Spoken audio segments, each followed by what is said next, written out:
Chicas, ¿cómo están? Un saludo muy cordial para ustedes. Una vez más, acompañándolas en esta nueva semana de Aprendo en Casa para culminar los problemas que ya hemos trabajado en las videoconferencias. Lógicamente quedaron pendientes, entonces he creído conveniente trabajar este tutorial para ayudarlas, ¿no? Con el proceso de aprendizaje y más que todo para que comprueben o corrijan el desarrollo que ustedes han tenido. Me alegra muchísimo el recibirnos constantemente sus participaciones, sus mensajes, para poder corregir, para poder ver si están correctas sus soluciones y yo de verdad estoy muy contento en ese sentido porque veo mucha participación de parte de ustedes y también observo las diferentes soluciones que tienen y yo voy a calcar prácticamente la solución de la mayoría de ustedes, ¿no? Y para más que todo para ayudar a las chicas que quizás todavía tienen alguna dificultad. ¿Ya? Entonces nuestro tema, recuerden, fue de razones trigonométricas y quedó pendiente el último problema, el último ejercicio, ¿no? Que es el número 8. Con el gráfico tenemos la semicircunferencia, nos piden calcular el seno del ángulo θ que está ubicado aquí en esta posición con los datos que nos dan. ¿Qué datos nos dan? Que el segmento B, aquí está, el segmento B es 8 veces el segmento C. O sea, hay una relación entre el segmento B y el segmento C, ¿no? Acá está la relación. Es 8 veces. Lo multiplicamos por 8. Otro dato que nos dan, que O, el punto O, es centro. Es centro. Entonces quiere decir que al ser centro, y siendo una semicircunferencia, pues estos dos segmentos son los radios, ¿no? Donde AB, el segmento AB sería el diámetro. Entonces el segmento AO y el segmento OB, que en este caso por ser una circunferencia se comportan como un diámetro, aquí sería el radio y aquí sería otro radio, ¿no? Entonces los segmentos serían de igual medida. Muy bien, voy a resolver este problema con la solución que me envió una de sus compañeritas. Para ello voy a partir de una propiedad. Recordamos un poco la geometría. Tengo una semicircunferencia y tengo los extremos del diámetro.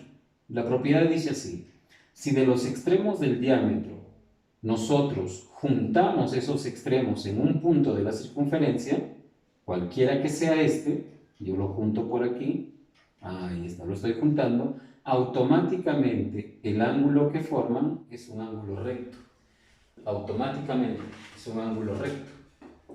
Sea donde sea, me dirán, profesor, pero usted lo ubicó ahí, ¿puedo ubicarlo donde sea? Sí, la propiedad nos dice o nos indica que podemos ubicarlo donde sea en la semicircunferencia. Entonces aquí, profesor, también si lo juntamos, este ángulo automáticamente sería 90. Profesor, ¿siempre va a ocurrir que es 90? Siempre, pero siempre que juntemos, valga la aclaración también, que juntemos los extremos del diámetro, siempre va a ocurrir eso, ángulo de 90.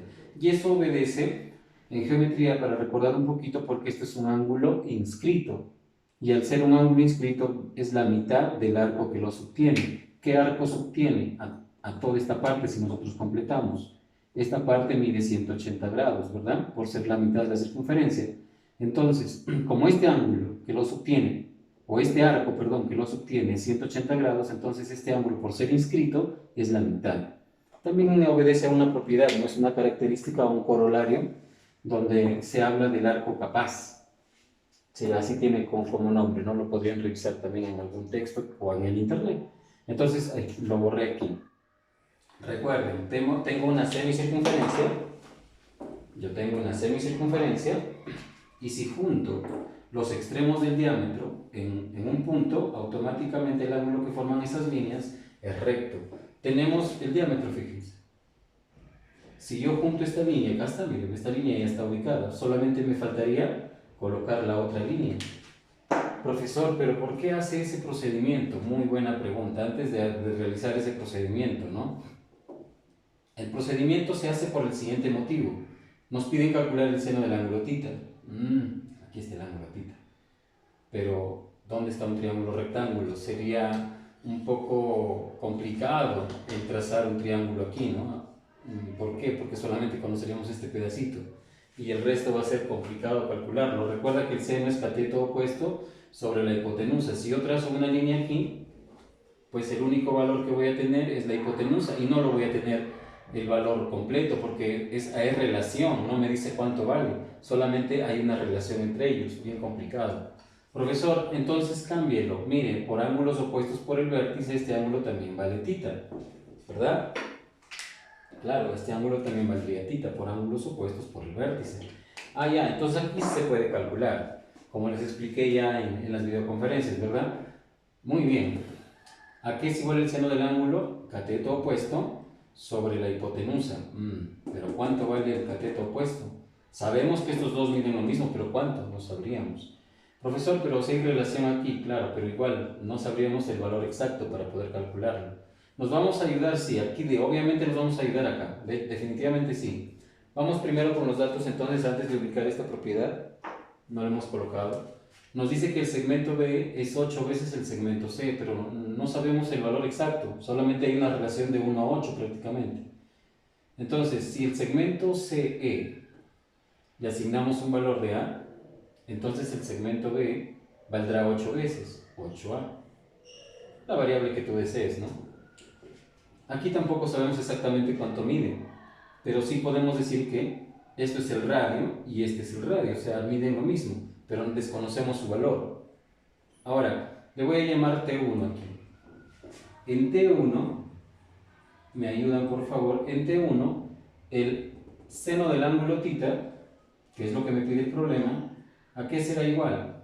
Recuerden, cateto opuesto sobre hipotenusa, donde el cateto opuesto de θ en este triángulo T1, pues es R sobre la hipotenusa, 8A. Pero el problema radica en que no sabemos cuánto vale R ni cuánto vale A. Porque en las claves, en las alternativas, están con valores exactos, ¿no? Pero acá, miren, está en base a variable. Ahí se nos complica la situación. Entonces vamos a hacer uso de esta propiedad. Como les expliqué y les enseñé anteriormente, es necesario en algunos casos ubicar el ángulo que nos piden en otro lado. Ya lo ubicamos aquí, pero insisto, o sea, sí nos va a servir, pero no nos ayuda a resolverlo completamente. Entonces, ¿de qué sirve esta propiedad? A ver, si yo hago este procedimiento, si yo trazo esta línea, automáticamente voy a estar en esta propiedad, observen. El ángulo que se forma aquí es recto, es ángulo de 90. Profesor, pero insisto, a ver, el ángulo θ está aquí, el otro ángulo θ está acá. Y si hacen por este procedimiento, ¿dónde lo vamos a ubicar el ángulo θ? Recuerden, voy a borrar aquí, no se olviden, esta es la propiedad. Si lo pueden buscar también como arco capaz. Claro, esta propiedad es una característica del arco capaz, ¿no? Ya. Nos preguntábamos, pero si θ está acá y lo hemos ubicado en esta posición por ser ángulos opuestos por el vértice, al trazar ese triángulo rectángulo, ¿en qué me ayuda? O sea, ¿cuál es el motivo de hacer este trazo y que me forme un triángulo rectángulo? Porque yo lo que quiero es calcular el seno de θ. Recuerden lo que les enseñé anteriormente, de que se puede trabajar en función a ángulos complementarios. Si aquí es θ, su ángulo opuesto, aquí está aquí, o sea, vale el θ también. Ahora, este es un triángulo rectángulo. θ es un ángulo agudo y el otro ángulo agudo está en esta posición. ¿Cuánto valdría? No lo sé, pero le puedo asignar una variable. ¿Te parece? Alfa. Entonces, recuerda, si hablamos de este triángulo rectángulo donde θ es uno de los ángulos agudos y alfa es el otro, entonces significa que θ y alfa son complementarios. Eso quiere decir que alfa más θ, o en la medida del ángulo alfa más la medida del ángulo θ es 90 grados. Eso quiere decir que son complementarios. El complemento de alfa es θ y el complemento de θ es alfa, acuérdense. Ahora observen, ya observen el ángulo θ ahora. En el triángulo ACB o ABC, es un triángulo rectángulo. ACB, ¿no? Recto en C. Es un triángulo recto, es el más grande, ¿no? ¿Cuánto vale el ángulo agudo? O un ángulo agudo, perdón, alfa. ¿Y dónde está el otro ángulo agudo? Aquí. Recuerda que el complemento de alfa es θ, entonces significa que este ángulo θ está ubicado acá también. Ya, ahora sí, ¿podemos trabajar aquí? También podemos trabajar. Lógicamente, al no tener un valor exacto, pues quizás relacionamos y ahí es donde se va a eliminar las variables, que es lo que queremos. Entonces dime, ¿qué nos pide calcular el problema? El seno de θ. Ya, aquí ya vimos que el seno de θ es R sobre 8A, ¿verdad? Pero ese es en el triángulo 1. Voy a llamarle T2 al triángulo, bueno, ahí nomás, porque si no se van a confundir. Ahora voy a trabajar, así como aquí, voy a decir en el triángulo 1, pero es el de aquí. Ahora voy a decir en el triángulo 2, pero ya no le voy a colocar T2, sino en el triángulo ACB. ¿Qué ocurre en el triángulo ACB? ¿A qué será igual el seno de tita? Recuerden, cateto opuesto sobre hipotenusa. ¿Tengo el cateto opuesto? Sí, es toda esta expresión. Del triángulo ACB, su cateto opuesto es este lado, es este cateto de aquí. Es el segmento BC o CB. ¿Cuánto mide? 9A. Sobre la hipotenusa, claro, ahí está. La hipotenusa de este triángulo rectángulo sería 2R. Todo, ¿no? Listo, 2R. Ahora, como seno de tita es R sobre 8A y en el otro triángulo el seno del mismo ángulo es 9A sobre 2R, pues lo que voy a hacer es igualar, ¿no? Voy a borrar por aquí. No se olviden que alfa y tita son complementarios. Esto lo voy a colocar acá. Alfa y tita, la media del ángulo alfa más la media del ángulo tita es 90 grados, ¿no? Entonces, igualando, vamos a igualar. ¿Qué igualo? El seno de tita, R sobre 8A, será igual al seno de tita, que aquí en este caso es 9A sobre 2R.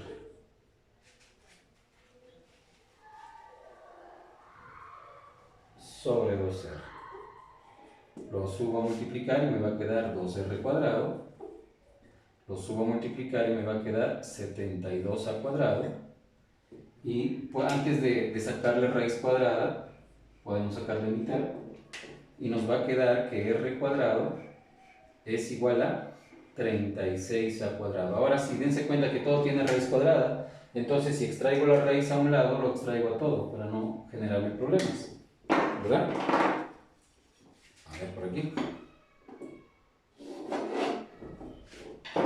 Para que no me genere problemas. Entonces, al extraer la raíz cuadrada de todo, me va a quedar R es igual a 6A. Ya está. Ahora, como me piden calcular el seno del ángulo tita, pues cualquiera de los dos, ¿no? Lo puedo igualar a cualquiera de los dos y ya estaría la respuesta. Entonces me ayudan aquí con la solución. Por lo tanto, el seno del ángulo tita será R, que le coloco 6A, sobre 8A. Profesor, ¿no lo cambia? No, pues ¿para qué lo voy a cambiar si puedo simplificar? ¿No? Listo, ahí está. Solamente cambio el R, que es lo que he calculado aquí, ¿no? Su equivalencia. Y también se puede sacar mitad 3 y mitad 4. Entonces la respuesta sería a nuestro problema 3/4. Y se ha solucionado nuestro ejercicio.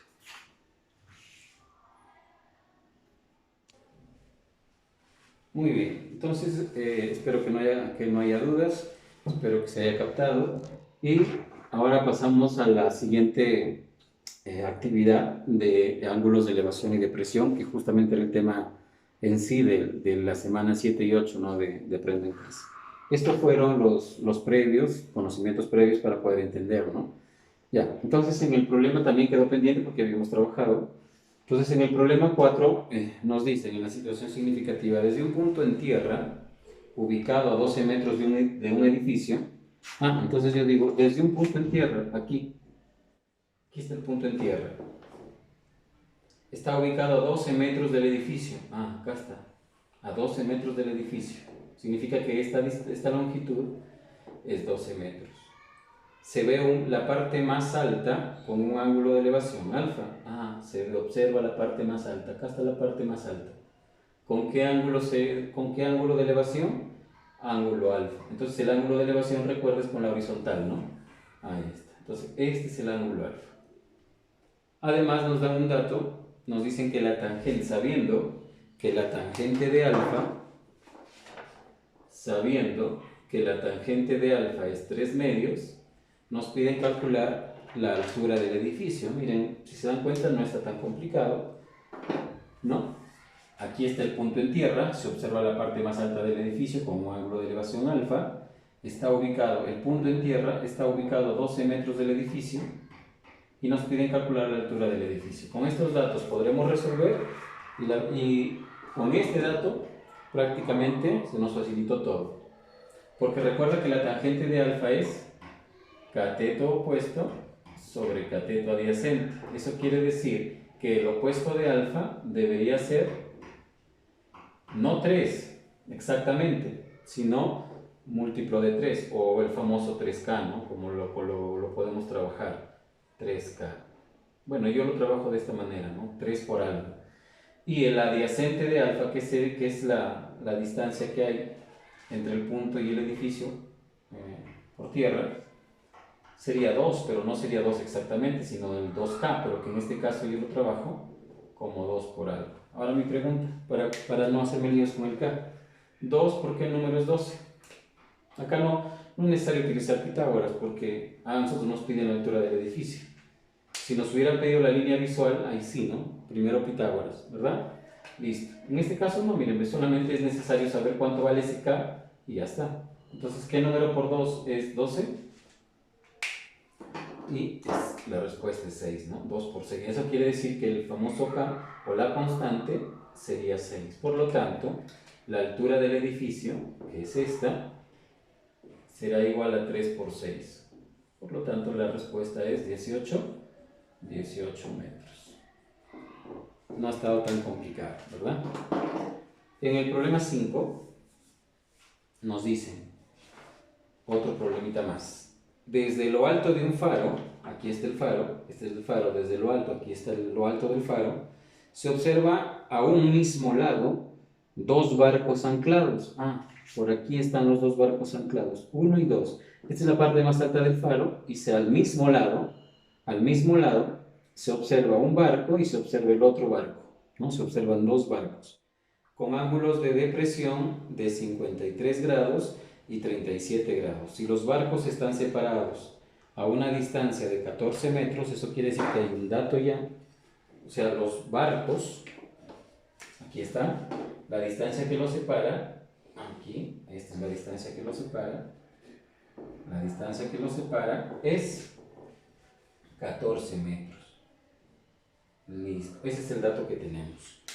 Nos pide calcular cuál es la altura del faro. Entonces, con los datos que tenemos, vamos a intentar resolverlo. Ya, bien, recordemos algo muy importante. Los ángulos de elevación y depresión.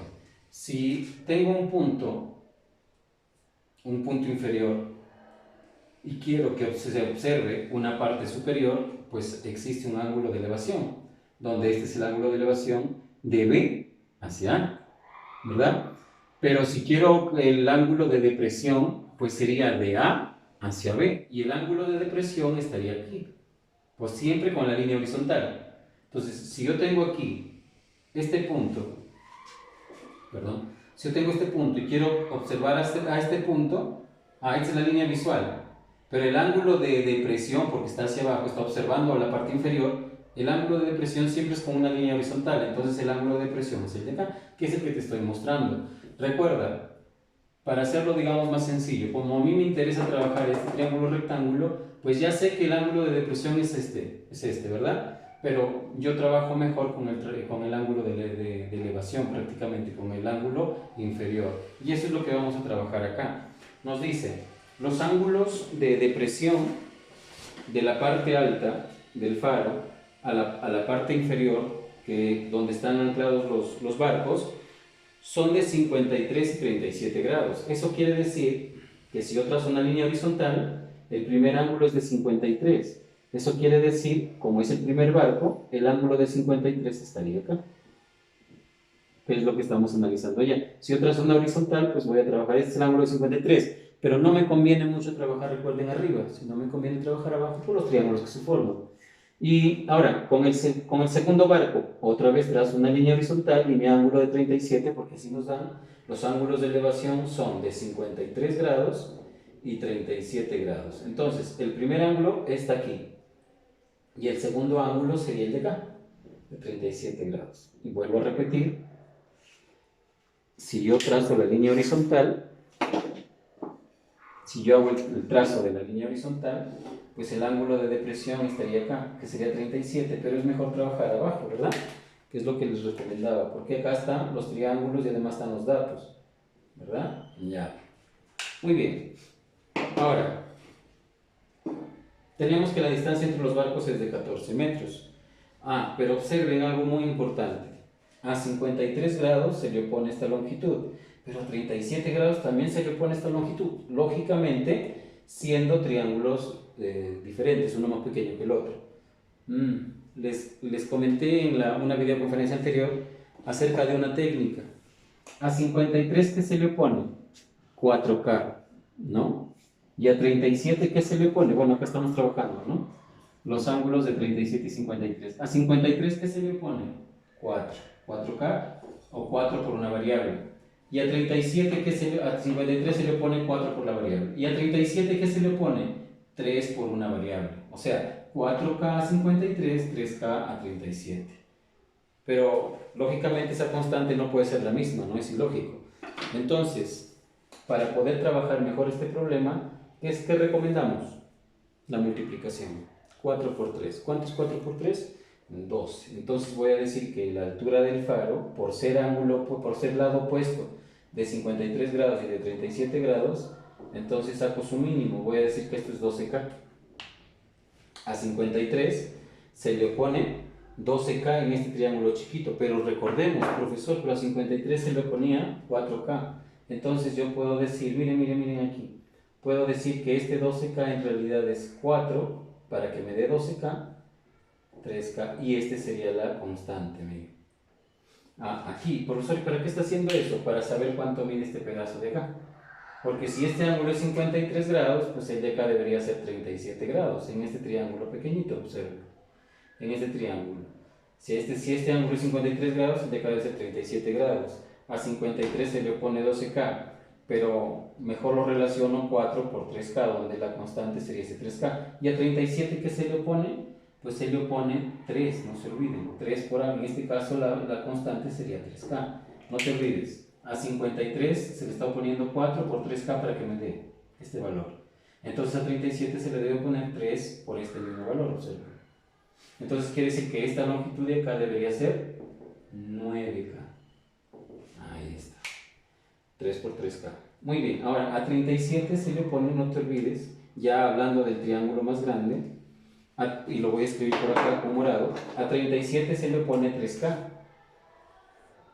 Pero para que me dé 12K, ahí está, voy de nuevo.